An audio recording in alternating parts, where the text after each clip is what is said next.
Hello there. Welcome to this episode of Force Ghost Conversations. This is your host, Anthony King, and this week, along with special guest, Mrs. Force Ghost Conversations herself, Elise King, we are going to take a deep dive look into Season 2 episode of The Bad Batch titled The Solitary Clone. Before we get started, I'm inviting you to join the conversation with us. We can be found on Twitter and Hive at Force Ghost Pod. You can also follow us on Facebook, Instagram, YouTube, and TikTok just by searching Force Ghost Conversations. We look forward to connecting with you on those platforms. Also, please be sure to subscribe, rate, and review the podcast on your listening site of choice. Finally, please be sure to check out our TeePublic store to buy some Force Ghost Conversations merchandise. And without further ado, it is time to gather around the campfire for some Force Ghost Conversations.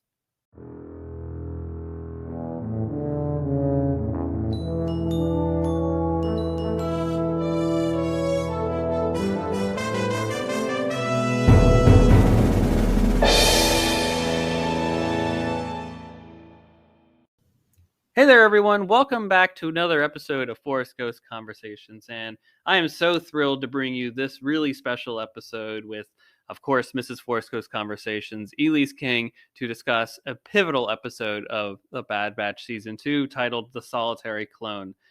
This is the third episode in the season, and frankly, spoiler alert for all those at home, we love this episode and it's really powerful, and I'm so thrilled to bring you our conversation just on the other side of this break. Just as a heads up, because this is a midweek release, we will not be covering any news that has taken place thus far in the Star Wars Lucasfilm galaxy to this point.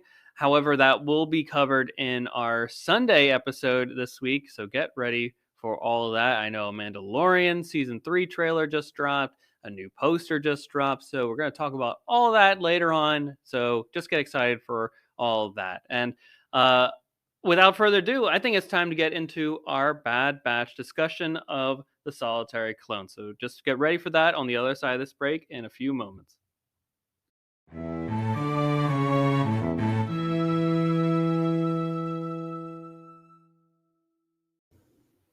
Okay, everyone, welcome back to another episode of Force Ghost Conversations, and you know it is time to talk about Episode 3, Season 2 of The Bad Batch, titled The Solitary Clone. And who else to continue the Bad Batch conversations with other than our special guest, Mrs. Force Ghost Conversations herself, Elise King. Elise, welcome back to the show.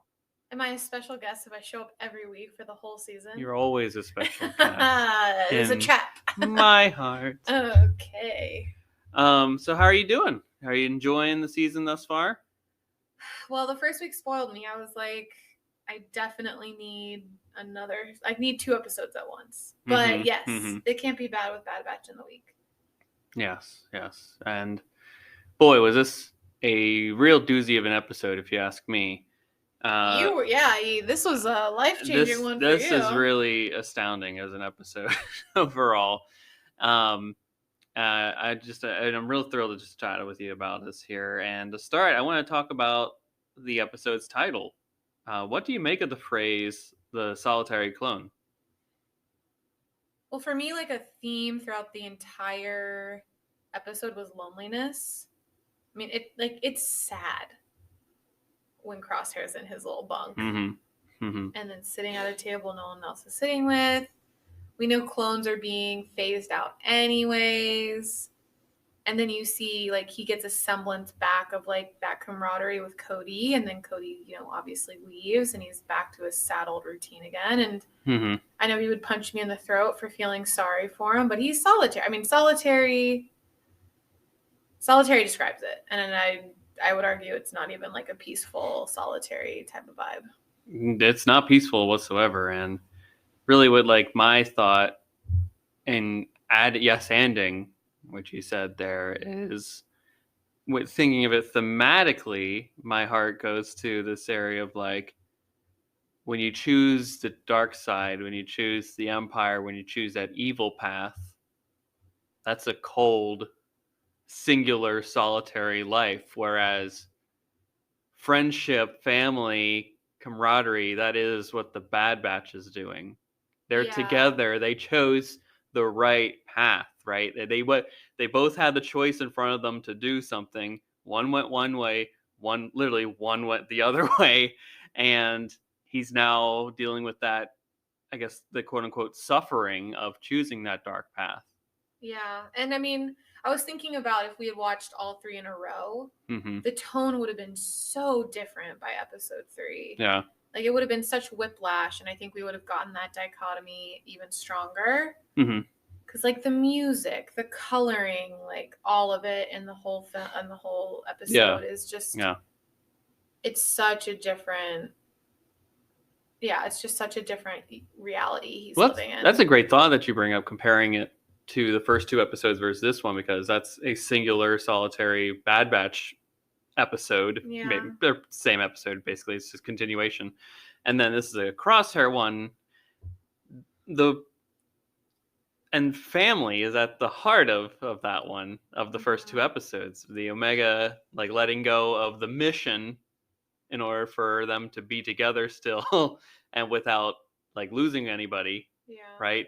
Versus they lose a lot of people. A lot of people die in this episode, and the mission is completed. It's like a complete flip on its head. I mean, it's like you said, chose 2 paths, and now we're seeing the consequences of his actions, and it's just, I don't know. Crosshair is a very conflicting character for me, because I just, at the beginning of Order 66, right? It seemed like there's just this question of what autonomy did clones have, and what they were, and we know they were forced, but, like, Crosshair never seemed to be as forced as them.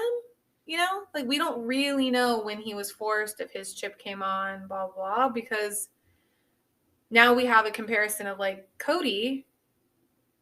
Yes, he executed Order 66, but, like, he's thinking for himself. He hasn't bought into the propaganda, and Crosshair is, like, doubling down on it. So that's, like, a big question mark for me of, like, where does his autonomy end?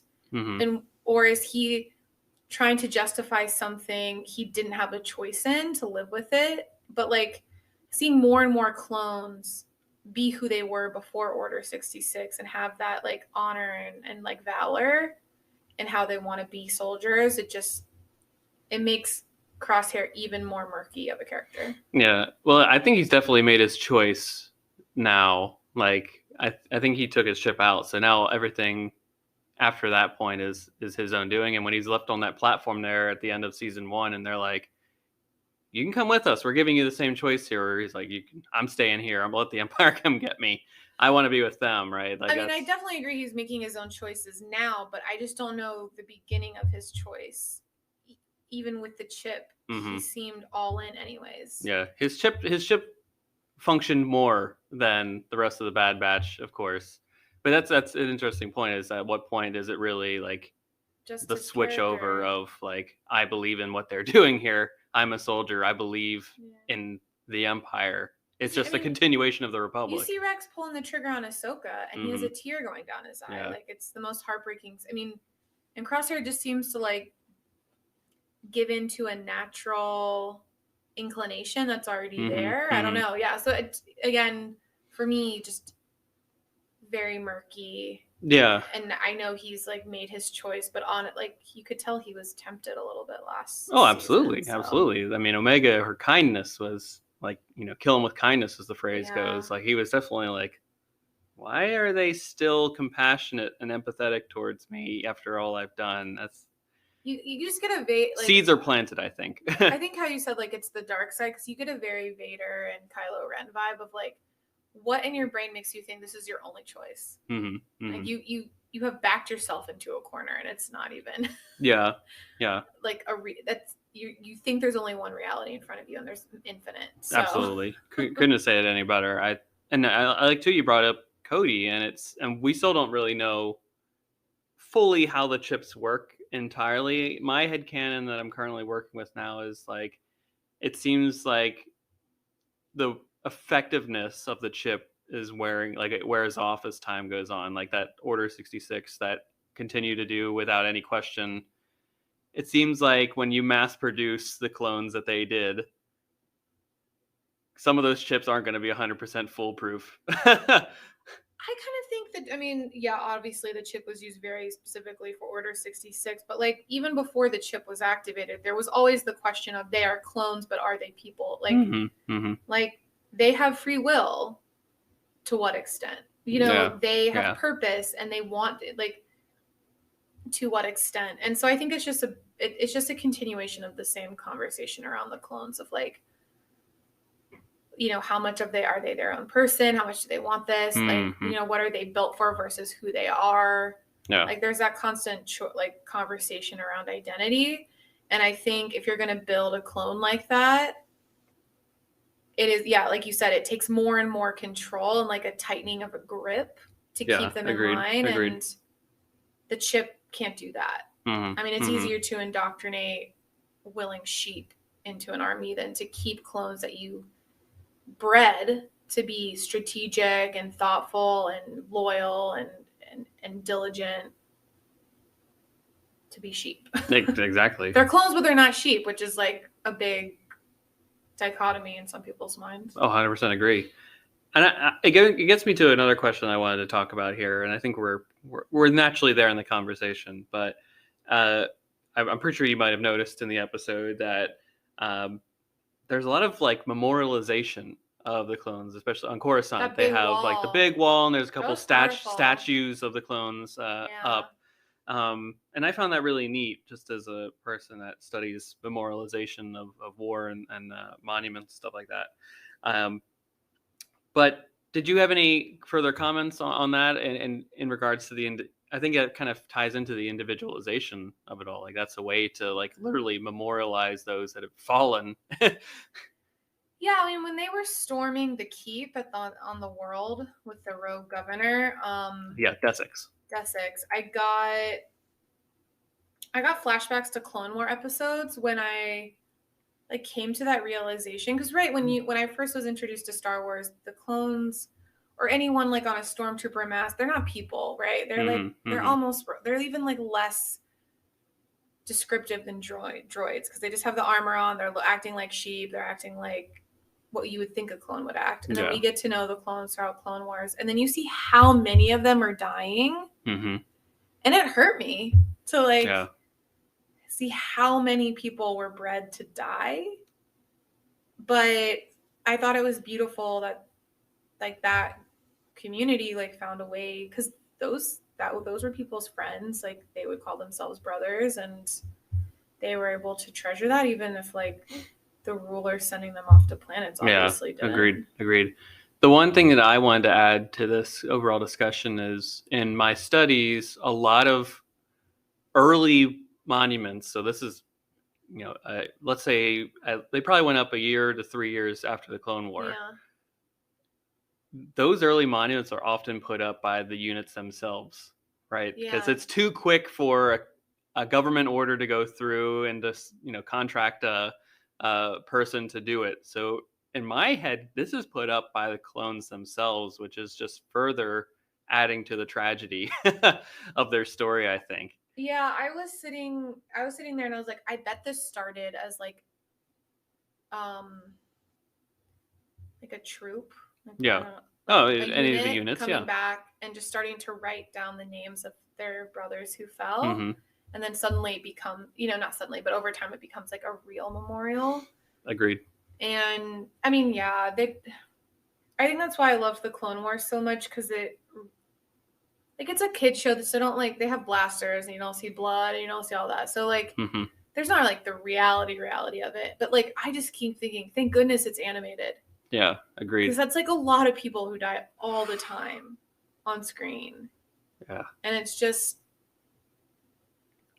really sad because they're not bad people. They're just pawns. They're just pawns in a game. Yeah. One last thing that I want to add to the memorialization conversation is that it's also sad to me that the monuments are put up in like a military field where the clones are. So it's really only the clones that see this.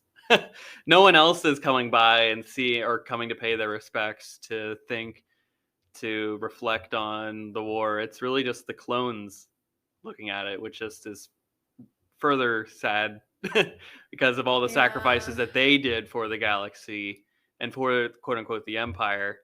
that no one is appreciative or sad, and it just adds. I mean, they're tossed aside then afterwards too, and eventually it gets to that clone and Kenobi that is really the ultimate end point of this tragedy, where spare some change, basically.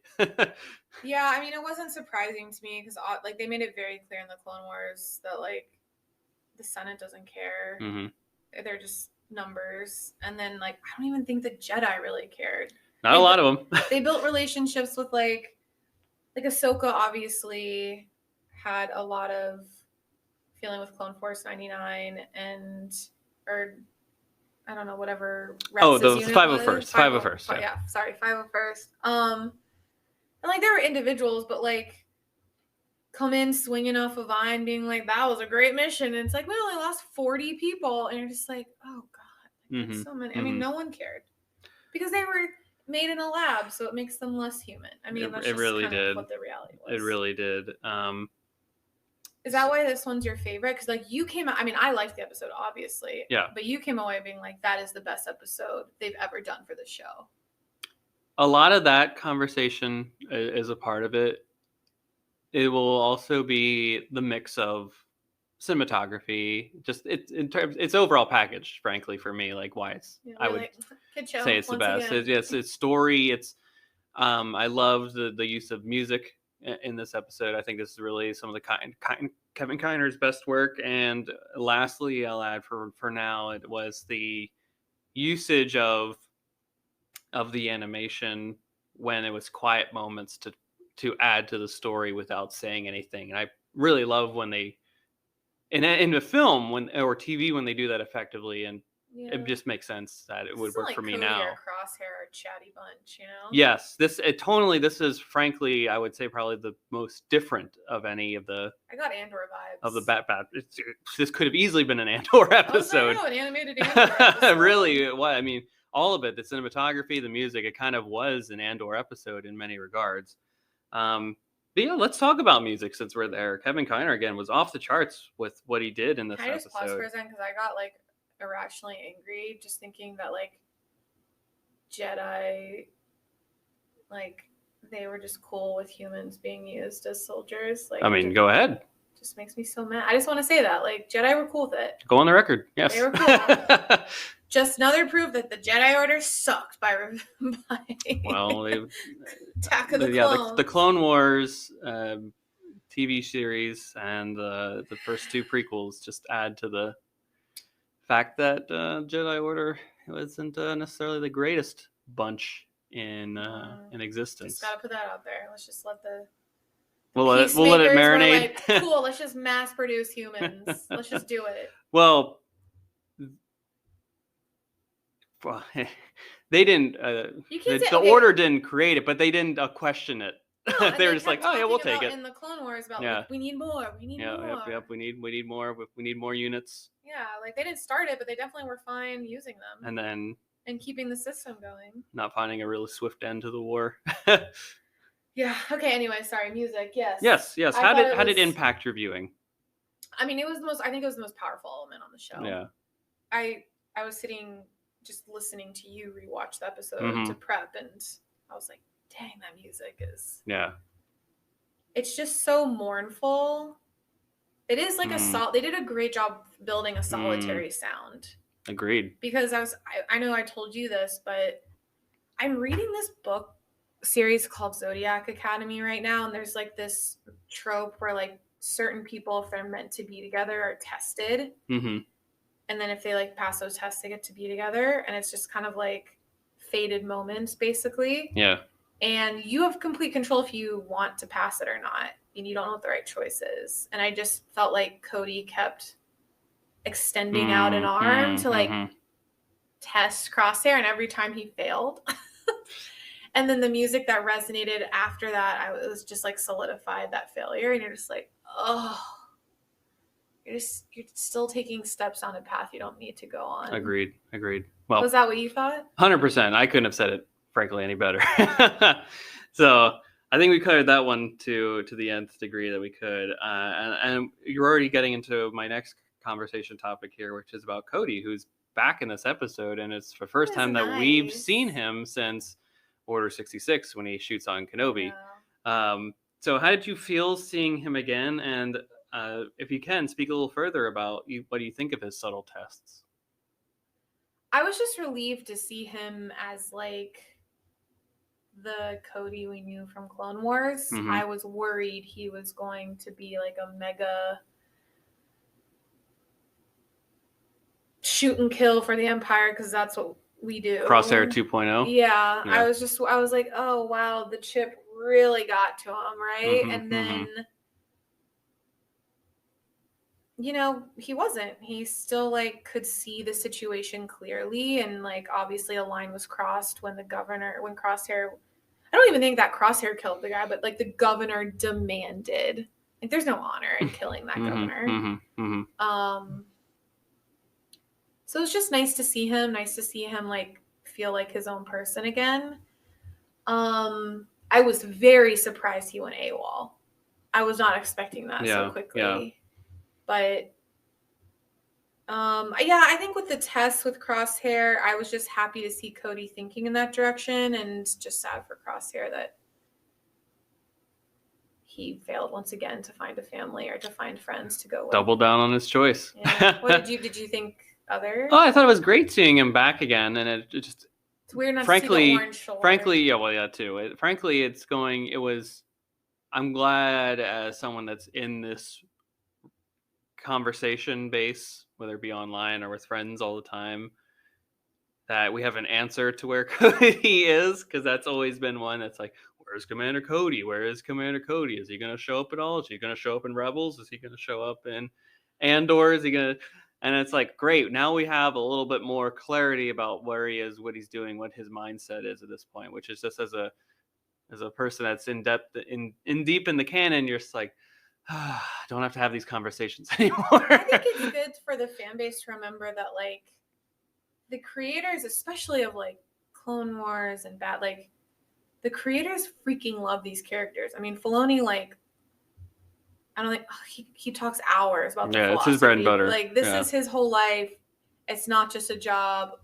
I have faith that like characters that are important to people like Cody, the creators remember, they just have to wait for the right opportunity to tell the story. So I don't ever think like there are forgotten characters. It's just, is it the right story to tell about them? Yeah. So to me, it was like just a nice reminder, like, we're not going to figure out everything when we want to figure it out, but at least we're getting answers, and I trust that the creators love these characters as much as we do. Yeah, it may be 10 years later, so trust the process and give them their space to think and add to the storytelling. I mean, let's be real. No one thought we'd get this many TV shows. We barely thought we'd get 6 more movies. So yeah, exactly.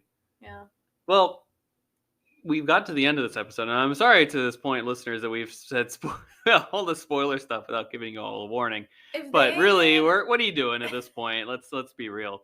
So at the end of the episode we are informed that Cody does go AWOL, and that's my question to you, speculatively.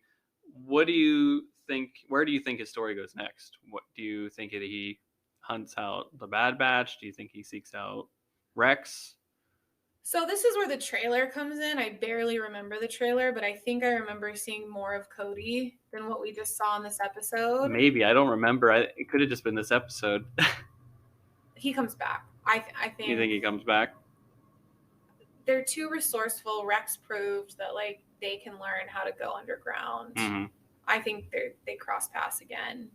Who knows when? Who knows how? But I don't think that's the last we've seen of him. Yeah, I think he's probably going to hunt out Rex. Yeah. I don't think he's not... I forget who's with Rex every time when we see him in Rebels. It's him, Gregor... And Wolf. Yep. And it's such good tip of the iceberg storytelling, because you're obviously like, there are so many clones out there. Yeah, what happened in these 15 years? and obviously, like, rebellions start... just like that show you just watched, little fires everywhere, little pockets, right? Little pockets. Yeah. So like, obviously people are running those pockets, and yes, it's worlds raising up, but there's also other people that you need the tactical and strategic. Saw it in Andor, right? So, yeah. So they're out there. I think the Bad Batch are going to be the big ones galaxy. Finding all these underground pockets. They already have. They found Saw Gerrera, and so it's just the beginning. It's just the beginning. Well, I'm hoping we see Cody again. I don't think you just introduce the character to not I don't think they do that. Yeah, I don't think they just let that one linger in the ether for a while. Yeah, well, in my last kind of couple of questions here, because this is going to be a big, I think, discussion point here for us. It's about the portrayal and perspectives that this episode puts together here. And all throughout this episode, the Empire and the servants of the Empire would be the clones, the stormtroopers, that fake governor, Vice Admiral Rampart, yada, yada, yada. They're like, peace and order, right? Well, peace and order, huh? What do you think about the portrayal of the Empire in this episode? I mean, it's stereotypical of every great dictatorship and every great unwanted empire that's risen up in the world. I mean, it's just like the standard. Everyone wants security. And after years of war, everyone wants peace. And then I think to get any sort of stability, you don't look too hard at what that looks like. Because you just want war to stop. You want to be done with it. You want to be done. And so it's, I mean, they're sneaky. They know how to brand themselves. They know, I mean, the grand plan of Palpatine is genius. I mean, it's genius. And I mean, but this is like very reminiscent of other like real historical dictatorships. Oh, absolutely. And empires. So it's like, for me, it's like, of course, that's how they're going to spin it. Yeah. So nothing surprising for me. Absolutely not. And it's weird for me in this episode. Like, obviously the Empire is portrayed as the bad guys, which is the way they should be. But we spend so much time with the bad guy characters that it's like, it feels weird in a way as an audience member, right? Because you're like, I used to root for these guys, and now, like the clones. Yeah. I used to root for these guys. Like, they were the heroes, the protagonists, the heroes of the Clone War, and now they're imposing terror on a peaceful planet, right? Because that planet, when we get to Desix at the beginning, it's a functioning world. They're not inciting harm or anything like that. They're not looking for a fight. They're not looking for trouble at all. They come in there and they barge through the doors and they're like, we are now the governing force here. Lay down your arms now or else. And it's like, geez, man.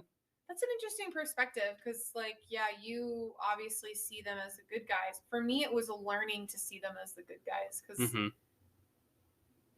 all I knew of them was that they're like anyone in a white suit is bad. Okay.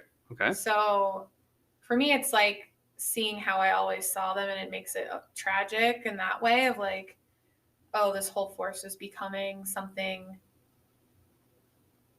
I didn't want it to be, but that's how I first saw them. So it wasn't such a jarring switch where like, I know you've been like, wow, these are good guys. Yeah, that was a little hard for me in this episode. And it's just like, the line doesn't fit too well in this case, but it's like you live long enough to see yourself become the villain. And it's like, eventually they did become what they swore to destroy under the same guise of what peace and order is. I don't see it as the same as like a huge betrayal like Anakin or something on that level though, because they don't have as much. They have a freaking chip implanted in their brain and they literally were only bred for this. So I mean, I definitely think they have agency. Cody proved that. He went AWOL. I think I give them a little more grace than I give other characters because like this is literally all they've ever known. And it's like going against your parents for the first time, like to really rebel and disagree and like kind of have the wool taken out of your eyes. Like that first time was really hard. Yeah. So I feel a little bit less like they are strictly bad guys and more like pawns still. And that they have choices to make. And I hope all of them see as Cody did. Yeah. But yeah, I don't see it as like, as much of a like they're the villain that they never wanted to be kind of thing. But they're being used that way. I mean, I think that might be the final straw for Cody there in a way. Like at the end, he sees like, what are we doing here? Yeah, I mean, I think for sure. I just don't think it's like as intentional as some other like Mhm. turn to the dark side moments we've seen in Star Wars. Yeah, yeah. It's not as and it's not as in your face either. It's like subtle. It was done to them, and now they're living out a reality that they're trying to figure out, rather than like someone doing it to themselves. Mhm. They didn't do this to themselves. Not willingly, no. No. And then another thing to add to the mix here is that they are fighting a former separatist planet and who is still using droids. So it's like this is almost a Clone Wars episode. Yeah, that was interesting. But it's just flipped on its head, right? They're being they're the invaders here again, and these droids are the ones. So did you find yourself maybe rooting for the droids at all in this episode? I did think, I was like, oh, thank goodness they have that strategy droid. But I mean, I think to me, it's the whole thing with Star Wars in general, like the deprogrammed assassin droid in Mando, or K2 from Rogue One. Yeah, K2. You know, they're tools. They're tools, and you can program them, and it's really the maker. Really, I think it's the same thing you can say about those clankers, quote unquote, or the same thing you can say about the clones on some level. Yeah, but it's what they're being used for. It's what they're being used for. But yeah, it was definitely like I was like, oh, they're not. I'm not rooting for, but I was never really rooting for those. I don't know. Those droids they make those droids so dumb, you know? Well, I mean, they're dumb and they're smart in the same way. Like, that's the benefit of the clones, is that, you know, they have those genetic strengths and abilities that droids don't have. But with droids, you have mass numbers that you can't. Yeah. You can't create clones that fast, but you can mass produce droids like no tomorrow. Yeah, so I guess in summary, like, it would be like, oh yeah, it was a little like nostalgic or reminiscent to see them on screen, but it's a very like, I'm used to Star Wars turning things of destruction into tools of saving. So Well, Elise, this has been a really incredible discussion about a somber episode with the, you know, there's not like there's jokes at all really in this. I think maybe like 2 or so, but like Crosshair doesn't know how to joke. It's not like haha, here's Wrecker or Tech with or Echo with like a funny comment, or Omega getting herself into some trap that's humorous. You know, there's nothing along that lines in this episode. So it's just really, I think you could just, the overall theme, if you had to describe it in one word of this episode, it's just tragedy. Everybody a part of this is a pawn, whether it be the separatist planet that's trying to be free, that is forced by the invading army, who is the Empire, to become a part of the Empire. The clones that are forced against their will to enact this almost act of terrorism invasion, if you will. Yeah. And it really all amounts to nothing, in my opinion, in the end. Like, it's just another victory for the dark side, which is not great. I was thinking, I was like, oh, that governor is so brave, but she's brave, but it's, you know, her sacrifice is nothing. Yeah, and they're called the Dark Times for a reason, right? Yeah. Like, we're just gonna see a story play out where for a while the Empire just squeezes its fist. Yeah, literally. This is how they create the rebellion. And to build that analogy, it's just getting little bits underneath those fingers that they can slowly pry apart one day. But like, it's just getting them into play. I mean, it's just gonna be tragic for a while. So I'm a little scared for Omega, but yeah, I mean, we'll see.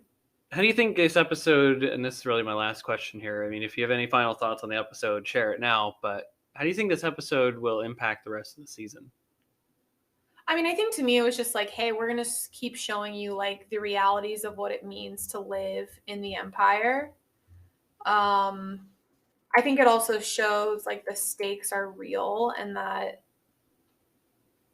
all is not well within the Empire. Like, people are already upset. I think I said I got a little scared for Omega because I just like foresee a lot of loss.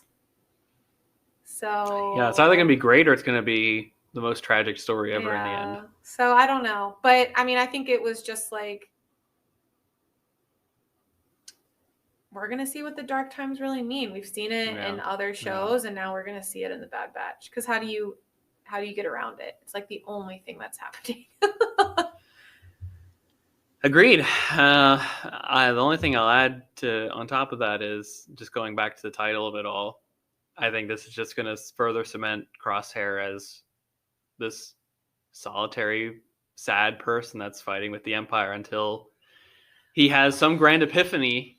He's just doubling down on. I was like, his choice. It's probably like doubling down enough where it's like it's going to take him, I don't know, dying or something to like make him. I don't know. Something just needs to be a catalyst to springboard his. But it's Star Wars, so we can't guarantee that he sees the light. It's just. He can't. But it's also Star Wars where he could see the light. 50-50. It really 50-50. is. Well, anything, lastly, in final thoughts that you want to say about the episode before we get out of here? I feel like it was a warning from the showrunners, like the Bad Batch is not free from the harsh reality Star Wars brings into effect sometimes. There are costs. Yeah, kids show, but your kid's gonna grow up. They're gonna have some tough questions. This is a grow up episode. Yeah. This is the showrunners looking at the kids in the audience and saying like, "Hey, it's time to it's time to realize. It's time to buck up. Here's some harsh realities for you here." Yeah. Yep. But very excited for Wednesday. Very excited for Wednesday, and I'll lastly say when Crosshair shoots down the barrel of the tank to blow it up, that was metal. You loved it. That was spectacular. Yeah. Just the animation, the whole idea of it. I was like, oh wow, this is like something I would, as a kid, I thought about that a lot. Like, well, maybe shoot down the barrel and it blows up the entire tank. Like, ooh, like boom. The one clone that can actually do that with great accuracy. Some writer had the exact same fantasy as you. I'm sure it's been talked about a lot at the Lucasfilm headquarters, and finally they put it on pen to paper. Yep, there you go. Well, Elise, thanks again for coming on and talking about this pivotal episode of The Bad Batch. We will have you back on next week for episode 4, which is wild that we're almost okay, we're just enjoying the journey. Okay, we're not going to count down how many are left, how many we've had. I'm not ready to think about it. Very fair. Well, episode 4 of the Bad Batch discussion will be next week, and we will be glad to have you back on for that. And hopefully, I mean, you never know, but hopefully it is a bit more upbeat. I'll take what I can But you never know. We'll take what we can get for sure. I'm very excited for it, and I think I don't want to speak for you, but I think you are too. Yeah, I cannot wait. Bring Wednesday on is a common phrase we say around here. Yes. Well, thanks again, Elise, for coming on to the podcast. For those of you at home, thanks again for listening to this episode of Forest Ghost Conversations. Be sure to follow us on all the social media sites to continue the conversation with us. And if you can, tell your friends about us. We'd love to continue to grow the seats around the proverbial campfire that is Forest Ghost Conversations. So subscribe to the show, give us a rating, give us a review. All that stuff goes to help the podcast grow in numerous ways. And if you feel so inclined, check out our TeePublic store where you can buy some Forest Ghost Conversations merchandise, and all that proceeds go to support the show as well. So until then, may the Force be with you all. Take care.